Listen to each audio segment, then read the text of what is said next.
अहंकार क्या है? हीनता को छुपाने का उपाय है अहंकार। हीनता की भीतर गांठ है कि मैं कुछ भी नहीं, तो मैं कुछ होके दिखा दूं, इसकी चेष्टा है अहंकार। साधारणता प्रत्येक को यह हीनता की ग्रंथि है। क्यों? क्योंकि बचपन से प्रत्येक को कहा गया है कि कुछ होके दिखा दो, कुछ करके दिखा दो, कुछ नाम छोड़ जाओ, इतिहास में कुछ काम छोड़ जाओ। प्रत्येक को यह कहा गया है कि तुम जैसे हो ऐसे काफी नहीं हो, तुम जैसे हो ऐसे शुभ नहीं हो, सुंदर नहीं हो। तुम कुछ करो, मूर्तियां बनाओ, कि चित्र बनाओ, कि कविताएं बनाओ, कि राजनीति में दौड़ो, कि दिल्ली पहुंच जाओ, कि धन कमाओ, कुछ करके दिखाओ। तुम्हारे होने में कोई मूल्य नहीं है, तुम्हारा होना निर्मूल्य है। तुम्हारे कृत्य में कुछ मूल्य होगा, तो कुछ करके दिखाओगे तो ही लगेगा कि तुम हो, नहीं तो तुम लगेगा कि तुम कुछ भी नहीं, खाली खाली। स्कूल जाओ, वहां भी वही महत्वाकांक्षा का पाठ है, सब तरफ महत्वाकांक्षा सिखाई जा रही। दौड़ो, तेजी से दौड़ो, क्योंकि दूसरे दौड़ रहे हैं, पीछे मत रह जाना। दौड़ भारी है, संघर्ष गहरा है, गला घोंट प्रतियोगिता है। चाहे गला ही काटना पड़े दूसरे का तो काट देना, मगर कुछ करके बता देना। इस दौड़ में सारा उपद्रव खड़ा हो रहा है। अहंकार है महत्वाकांक्षा, अहंकार है मैं कुछ नहीं हूं, इसकी पीड़ा को भुलाने का उपाय। मनस्वित कहते हैं कि जिस दिन व्यक्ति यह समझ लेता है कि मैं अगर कुछ नहीं हूं तो ठीक, बिल्कुल ठीक, मैं कुछ नहीं हूं, मैं शून्य हूं तो शून्य हूं, और अपने शून्य से राजी हो जाता है, उसी दिन अहंकार समाप्त हो जाता है। इसलिए बुद्ध ने तो बहुत जोर दिया कि तुम्हारे भीतर शून्य है, उस शून्य से राजी हो जाओ। तुम अपने को शून्य मात्र ही जानो। बुद्ध ने जितनी बड़ी वैज्ञानिक व्यवस्था दी है मनुष्य के अहंकार को गिराने की, किसी और दूसरे ने नहीं दी। और बुद्ध ने जिस व्यवस्था से ये बात कही है, उतनी तर्कयुक्त व्यवस्था से भी किसी ने नहीं कही है। बुद्ध का प्रस्तावन बहुत बहुमूल्य है। अनेकों ने कहा अहंकार छोड़ो, लेकिन यह बात अगर इस तरह कही जाए कि अहंकार छोड़ो तो कुछ लाभ नहीं, क्योंकि छोड़ोगे कैसे? एक नया अहंकार खड़ा हो जाता है। अहंकार छोड़ने वाले लोग एक नए अहंकार से भर जाते हैं कि हम विनम्र हैं, कि मुझसे ज्यादा विनम्र और कोई भी नहीं। विनम्रता का भी अहंकार होता है, साधुता का भी अहंकार होता है, निरअहंकारिता का भी अहंकार होता है। अहंकार बड़ी सूक्ष्म बात है। इसलिए बुद्ध ने यह नहीं कहा कि अहंकार छोड़ो, बुद्ध ने कहा अहंकार समझो। ये तुम्हारे भीतर जो शून्य है उसको झुटलाने की कोशिश से अहंकार पैदा होता है। तुम भीतर के शून्य को स्वीकार कर लो, कहो कि मैं ना कुछ हूं। ये असलियत है। ये वृक्षों को कोई अहंकार नहीं, क्योंकि वृक्षों को अपना ना कुछ होना स्वीकार है। पहाड़ों को कोई अहंकार नहीं, क्योंकि उनको अपना ना कुछ होना स्वीकार है। पक्षियों को अहंकार नहीं। अहंकार मानवीय घटना है, मनुष्य को अहंकार है। अहंकार दूसरे से तुलना है, कि मैं दूसरे से आगे, कि दूसरे से पीछे। जब तुम दूसरे से आगे होते हो तो अहंकार प्रसन्न होता, जब तुम दूसरे से पीछे होते हो तो दुखी होता। और सदा ही कोई तुमसे आगे है, कोई तुमसे पीछे है, ये बड़ी झंझट है। हर आदमी लाइन में खड़ा है, जिसको तुम सोचते हो आगे खड़ा है उससे भी कोई आगे है। यहां हजार तरह की झंझटें। नेपोलियन विश्व विजेता था, लेकिन उसकी ऊंचाई कम थी, 5 फीट 5 इंच। इससे वो बड़ा पीड़ित था। जब भी किसी लंबे आदमी को देख लेता उसे बड़ा दुख हो जाता कि मैं कुछ नहीं, ये आदमी लंबा। लेनिन के पैर छोटे थे, ऊपर का शरीर थोड़ा बड़ा था। उसे हमेशा भय लगा रहता कि कोई मेरे पैर ना देख ले। पैर उसके इतने छोटे थे कि सामान्य कुर्सी पे बैठता तो जमीन तक नहीं पहुंचते थे। तो वो छिपा के बैठता था। भाग्य विधाता हो गया रूस का, लेकिन वो अड़चन बनी रही। कोई नंगा भिखारी भी जिसके पैर स्वस्थ थे, वो भी उसे बेचैन कर जाए। नेपोलियन बेचैन हो जाता था एक नंगे भिखारी को देख के भी, अगर वो स्वस्थ तगड़ा हुआ और लंबा हुआ। बस वही उसकी अड़चन थी। हजार उपद्रव है। धन हो तो कुछ और नहीं होगा तुम्हारे पास, कुछ और हो तो धन नहीं होगा तुम्हारे पास। धन हो बुद्धि ना होगी तुम्हारे पास, बुद्धि हो धन ना होगा तुम्हारे पास। ऐसा तो कोई आदमी अब तक हुआ नहीं जिसके पास सब हो। सब हो नहीं सकता, यह संभव नहीं। और अगर ऐसा कोई आदमी होगा तो बाकी लोग उसको तत्काल मार डालेंगे। ये बर्दाश्त के बाहर हो जाएगा। ऐसे ही बर्दाश्त के बाहर हो जाते हैं लोग। जिसके पास ज्यादा धन है उसके प्रति लोग खिलाफ हो जाते हैं, जो पद पर है उसके खिलाफ हो जाते हैं लोग, जिसके पास कहीं कुछ है उसके खिलाफ हो जाते हैं लोग, जिसके पास ज्ञान है उसके खिलाफ हो जाते हैं, जिसके पास आनंद है उसके खिलाफ हो जाते हैं। किसी के पास कुछ है उसको उनको अड़चन होने लगती, क्योंकि वो आदमी उनके भीतर की कमी का सूचक हो जाता है कि ये तुम्हारे पास नहीं जो मेरे पास है। कोई तुम्हारे पीछे खड़ा है, कोई तुम्हारे आगे खड़ा है। पीछे वाले को देख के तुम खुश हो रहे हो, आगे वाले को देख के दुखी हो रहे हो। अहंकार दुख भी देता है, सुख भी देता है, दोनों साथ साथ देता है।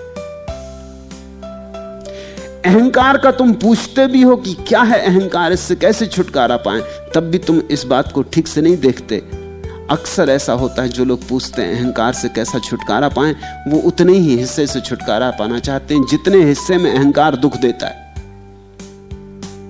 जितने हिस्से में सुख देता है उससे नहीं छूटना चाहते।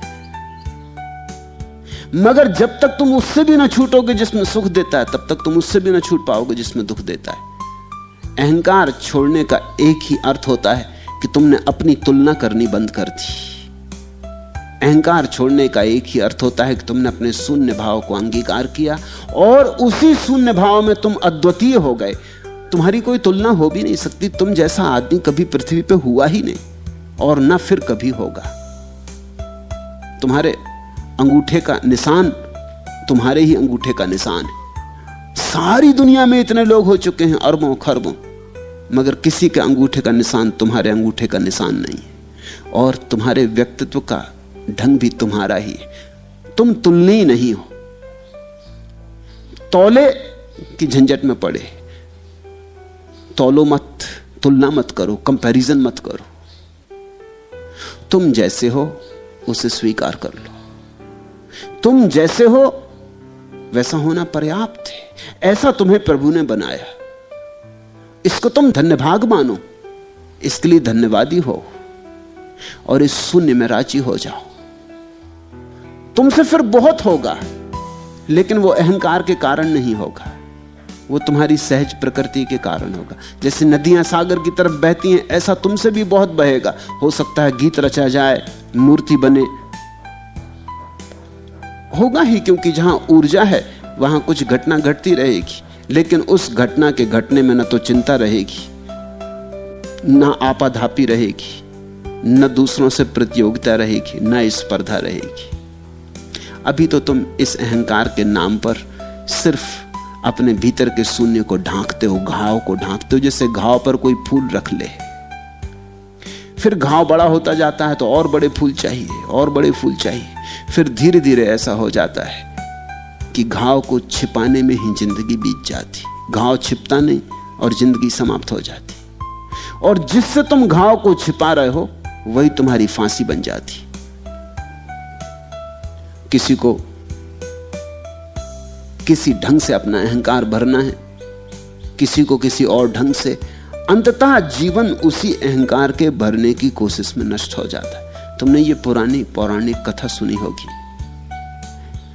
एक योगी था वन में, एक चूहा उसके पास घूमा करता और योगी शांत बैठता, मौन बैठता, तो चूहा धीरे धीरे हिम्मत भी उसकी बढ़ गई, वो उसकी गोदी में भी आके बैठ जाता है, उसके आसपास चक्कर भी लगाता, उसके पास आके बैठा भी रहता। योगी अपने ध्यान में होता, अपने आसन में बैठता, चूहा भी उसके पास आके रमने लगा। धीरे धीरे योगी को भी चूहे से लगाव हो गया। एक दिन चूहा बैठा था उसके पास, योगी ध्यान कर रहा था और एक बिल्ली ने हमला किया। योगी को चूहे पे बड़ी दया आई और अभी अभी उसे कुछ योग की शक्तियां भी मिलनी शुरू हुई थी। तो उसने अपने योग बल से कहा, मार जारो भव। उस चूहे से कहा कि तू बिल्ला हो जा। योग बल था, चूहा तत्क्षण बिल्ला हो गया। चूहा बन बिलाव बन गया, बिल्ली तो घबरा गई, भाग गई। योगी बड़ा खुश हुआ, चूहा भी बड़ा खुश हुआ। लेकिन ये ज्यादा दिन बात न चली कि वो एक दिन एक कुत्ते ने हमला कर दिया बिल्ले पर। तो योगी ने उसे चीता बना दिया। लेकिन ये बात फिर भी ज्यादा दिन न चली। एक चीते पर एक दिन एक सिंह ने हमला कर दिया। तो उसने उस गरीब चूहे को अब सिंह बना दिया। सिंह ने योगी पे हमला कर दिया। तब तो योगी बहुत घबराया। उसने कहा, ये तो हद हो गई, ये मेरा ही चूहा, और ये भूल ही गया। तो उसने कहा, पुनर्मुस्को भव, फिर से चूहा हो जा। चूहा फिर से चूहा हो गया। इस कहानी में जितनी आसानी से चूहा सिंह से चूहा हो गया, इतनी आसानी से अहंकार का चूहा पुनर्मुस्को भव कहने से नहीं होता। पहले हम उसे बड़ा करते, हम फैलाते चले जाते, हम दूसरों के मुकाबले में उसको लड़ाते चले जाते। बिल्ला बनाया, कुत्ते के मुकाबले में चीता बनाया, चीते के मुकाबले में सिंह बनाया, हम बनाते चले गए। एक दिन घड़ी आती है कि वो इतना बड़ा हो जाता है कि उसके बोझ में हम ही दब जाते, हमारी छाती पे पत्थर की तरह पड़ जाता। फिर हटाना इतना आसान नहीं है जितना इस कहानी में। फिर तुम लाख चिल्लाते रहो, पुनर्मुस्को भव, वो कहेगा चुप रहो, शांत रहो, बकवास मत करो।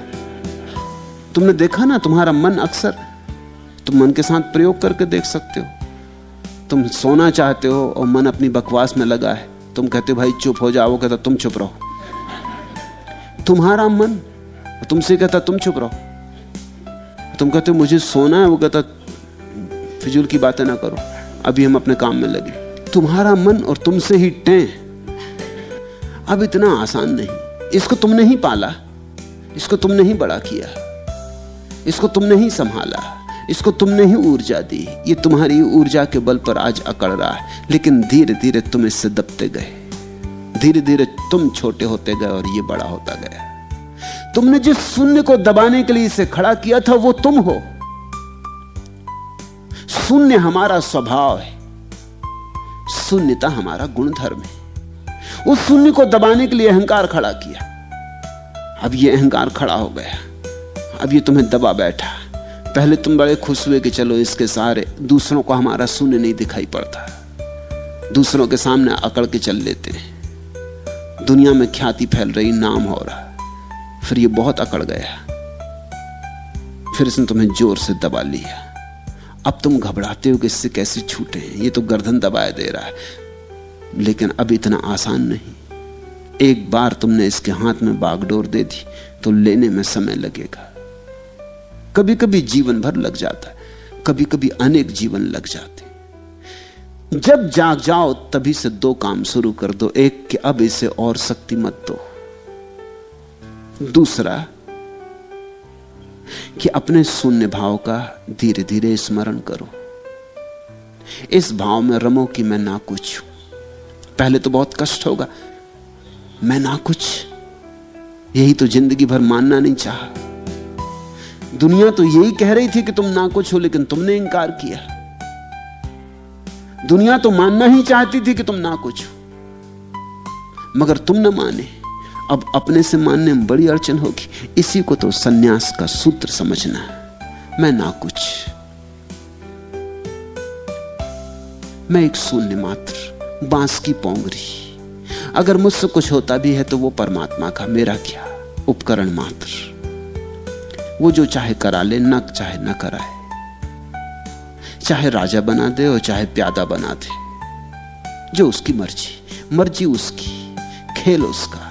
मैं तो एक कठपुतली, धागे उसके हाथ में, जैसा नचाता नाच लेता हूं, इसमें मेरी अकड़ क्या। ऐसा भाव तुम्हारे भीतर गहरा होता चला जाए तो धीरे धीरे तुम पाओगे नई ऊर्जा ना मिली अहंकार को, और पुरानी ऊर्जा धीरे धीरे शून्य में लीन होने लगी। एक दिन अहंकार गिर जाता, जैसे ताश के पत्ते गिर जाते, जैसे ताश के पत्तों से बनाया हुआ मकान गिर जाता। जरा सा ध्यान का झोंका चाहिए और यह मकान गिर जाए।